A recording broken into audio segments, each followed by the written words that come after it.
Con il fratello Davide ha dato vita alla Fondazione Giovani Leoni, ma Cristian Barzasi, avvocato veneziano, non sapeva che tra i Giovani Leoni ci sarebbe stato anche il figlio Riccardo.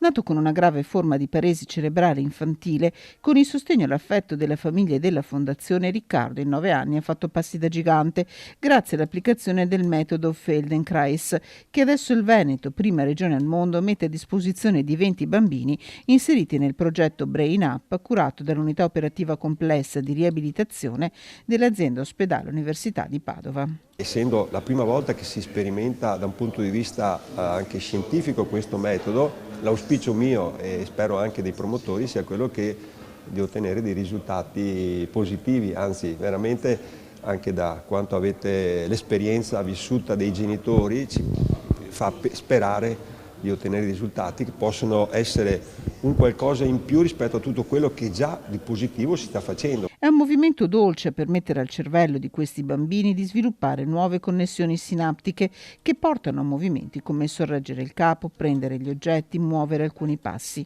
Fondamentale partire il prima possibile. Su questo da anni si batte la Fondazione Giovani Leoni, che con la Regione Veneto sostiene il progetto. Ma come fare per avere informazioni? Di sicuro la Federazione Internazionale Insegnanti Feldenkrais, banalmente andando su Google, perché in realtà ce ne sono molti in Italia e quindi è probabile che ne trovi qualcuno vicino dove abita e quindi può chiedere se inizia a lavorare con il suo bimbo.